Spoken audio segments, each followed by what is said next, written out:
What is the most messed up thing that your job required you to do? In high school, I worked in the maintenance department at my local regional airport. We were responsible for keeping the hangars clean, mowing grass, shoveling or plowing snow, and towing and fueling aircraft when asked. In the winter, it was awesome. Other than the occasional snow shoveling, I sat around and watched TV and wasn't doing much. It all went down when the dummy they hired to do all the hard manual labor was injured. My aunt also happened to be dating my boss, and they had recently split up and turned into a complete jerk. He would have me rearrange the tractor tires that had been painted and used as markers for a grass runway several times a week, and always when it was the hottest part of the afternoon. I had to walk several miles of ditches and pick up all of the trash. We had a road that ran through the wooded area behind the airport, and for surprisingly few cops ever went back there. So I had to pick up a lot of empty beers, bottles of booze, and the strangest magazine I've ever seen put into print, which is pretty impressive considering this was 15 years ago. And I've since traveled the world in the military and for a defense contractor. My final straw was being told that I had to push a lawnmower and cut the grass in the ditches in the rain at night, when I was already going to be working the next morning that it was supposed to be clear and sunny outside. A close second would have to be when I worked the defense contract. There was a time a friend or coworker asked me to help him rob his girlfriend's at gunpoint of her passport so that they could get married. He's still happily married to his ex-girl wife. I'd like to know more about that other dude's life. Seems exciting. Story 2. I worked as a behavioral paraprofessional, a fancy term for a special education teacher's aide, but since I was hired through a company rather than the school system, I couldn't legally do much like defending myself or restraining violent kids. I was basically a glorified test grader or babysitter for a bunch of special needs kids. I primarily worked with kids that had oppositional defiant disorder or conduct disorder, and there was a lot of bull involved. I had second and third graders that were completely illiterate and couldn't spell their own names. It really wasn't their fault. They came from broken homes, parents that were neglectful or cruel, and often came home to an empty house. They acted out to get attention, and they would often get upset for very little reason. One kid dropped his pencil and made a noise, so the others would start doing the same thing right until one kid gets the idea to throw his desk at some kid that started it, and then they are all throwing chairs or desks and trying to attack each other. There wasn't really much time to learn anything since they were all so emotionally crippled and had no respect for adults. Anything could set them off. Anyway, I dealt with that and got hit or desks thrown at me for no benefits and $13 an hour. My coworkers or teachers would often belittle me in front of the kids, which would cause them to lose respect for me as an adult with authority, which made the problem worse. One threw a chair at me and hit me square in the stomach, nearly missing a pregnant teacher. At another time, a 9-year-old boy got physical and started punching or biting or kicking me. We had no other means to deal with these kids than to call the guidance office and do the paperwork, in a rush, to get them shipped off in a bus to a special school, almost like a juvenile detention center, for the rest of the day. After that, I stayed the rest of the year and quit when the summer started. The kids actually really loved me, and I got a lot of respect in my neighborhood for dealing with it. But since I didn't have any health insurance, and I was at that age where starting a family was on my mind, I didn't want to make a career of it, knowing that I could get seriously injured so easily. The most messed up thing my job required me to do? The guidance office or therapist locked me in a room with a very angry 9-year-old who was throwing chairs or desks and trying to attack me. She needed somebody to watch him. Knowing I wasn't allowed to physically stop him, well, she did the paperwork to send him away to the special school for the rest of the day. Her walkie-talkies didn't work, so I couldn't radio for help when he ran around the room trying to look for weapons to hurt me or hurt himself with. Eventually, she came out and saw what he was doing, tackled the kid, and just restrained him until help arrived. Story 3. 6 years ago, before Netflix streaming, before Hulu, I was a software developer for a company that wrote video-on-demand software used by major cable companies. Some background. A streaming video uses a specific amount of bandwidth. So, with a given piece of hardware, you can stream a specific number of videos to different subscribers. Anyone who tries to watch a movie after that will get a "your system is busy, please try again later" message. There's a specific bit of code that takes a request, "I'd like to watch Braveheart now," and checks the system to make sure there's free bandwidth for you before it starts your movie. I owned the code that made sure there was bandwidth, and I got a new feature request. Allow the cable companies to categorize their films into high and low priority movies and allow them to set different "your system is busy" thresholds for each. That way you can turn away low priority movies when the system is 80% full and save that last 20% for the high priority ones. Now the financial reality. Braveheart is nearly 3 hours long. You pay $2.99 to watch it. That's $1 per hour. Backdoor Sluts 9 is $15. If it were as long as Braveheart, it still grosses $5 per hour. But it doesn't matter how long the movie is, since the average adult film is streamed for 8 minutes and then turned off. If someone new starts viewing every 8 minutes for 3 hours, That's $337 to use the exact same bandwidth as the one guy watching Braveheart for $2.99. So, of course, high priority films was code for you-know-what. Once that feature got rolled out, every time I got a "your system is busy" message at home, I knew there was bandwidth free. But they were hoping that some dude who hadn't yet discovered the internet was going to want to have fun in the next 90 minutes. So yeah, the most messed up thing I've had to do is more annoying and distasteful than messed up. First world problems. Should have screwed them over. Story 4. Back when I was a sports editor in town, I did a story on a young man who was really into rebuilding antique tractors. I'd met him when he was the Hotspur on the football team and a state-ranked wrestler. I spent the Friday with him and his family at the local fair. I liked the boy and admired his work ethic, attention to detail, knowledge of his craft, and articulate way of explaining everything. He was patient and considerate and just a good kid. I wrote the story over the weekend and was going to have it published the following Tuesday.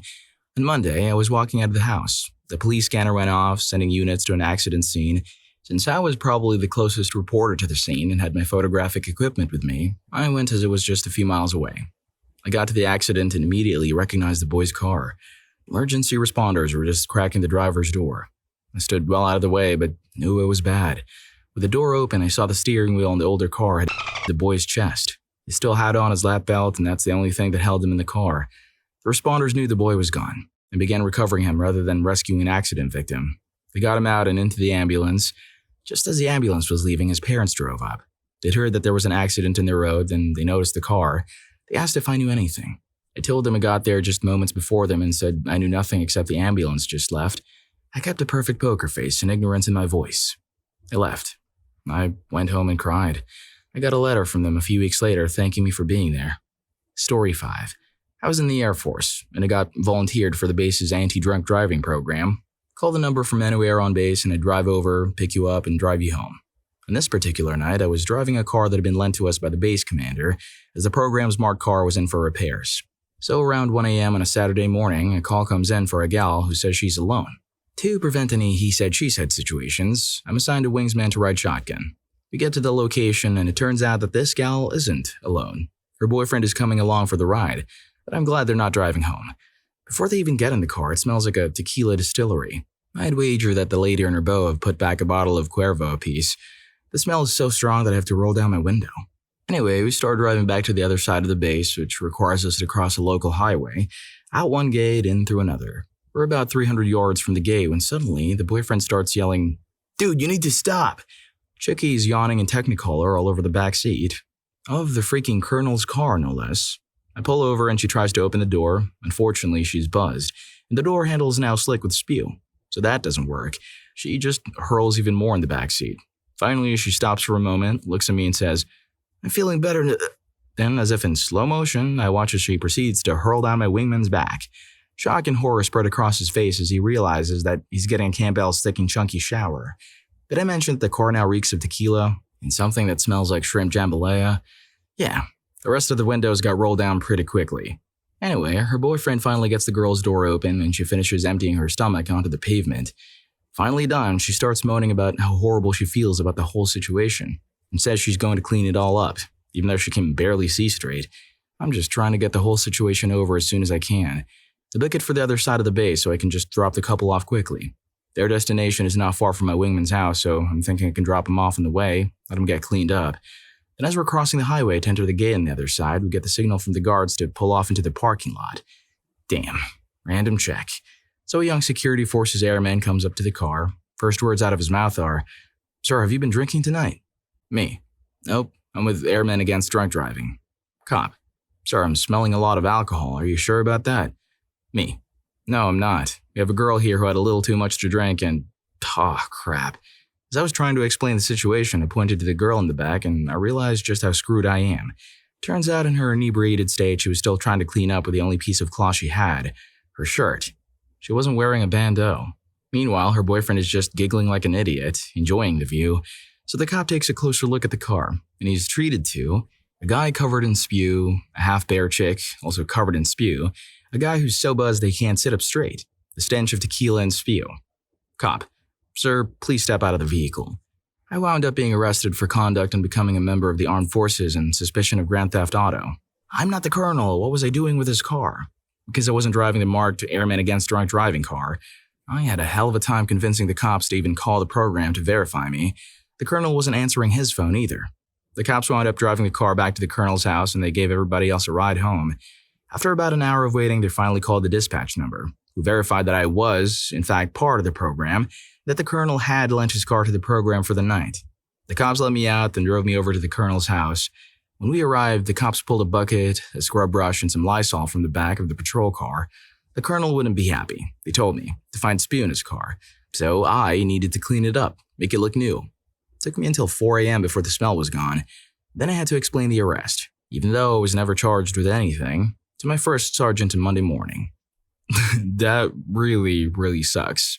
Being made to clean it up is just crap icing on the crap cake. Liking the video so far? Please don't forget to hit the like button and subscribe to my channel if you haven't already, so you wouldn't miss out on any of my upcoming videos.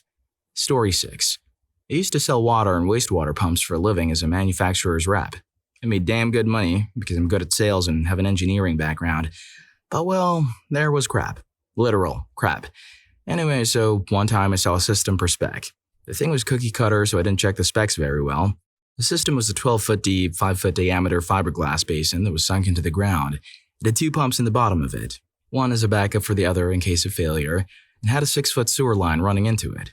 The check valves that weren't there should have been put in line between each pump and the T where their respective pipes combined into one pipe that exited the basin. Because there was no T whenever one pump would turn on, it would essentially discharge through the 4-inch ductile iron pipe into the T and, following the path of least resistance, would then go down the other pipe and out the other pump. In other words, it didn't work right. So since I sold it, I had to fix it. The contractor was kind enough to close a valve for the incoming line about 50 yards upstream. We pump it out as low as it would go, about 4 inches left in the bottom. I have to go down and unbolt 8 large bolts from the bottom flange and then another 8 from the top. So I started on the bottom thinking it was going to be the worst of it. No big deal, I get that done. Then I go to the top to do that. The incoming 6-inch pipe was directly at eye level, but the valve was closed, so no crap should have come out. There was another line that fed into that one that we didn't know about. About midway through unbolting the first flange, I hear a noise. It didn't register at first what it was. So I'm standing on a ladder in a fiberglass tank buried in the ground with a 6-inch pipe staring me down when suddenly, God unleashes a stream of crap bigger and nastier than anything you can ever imagine right in my face. I got covered in literal crap head to toe. The worst part? I didn't have a change of clothes and I was 4 hours from home.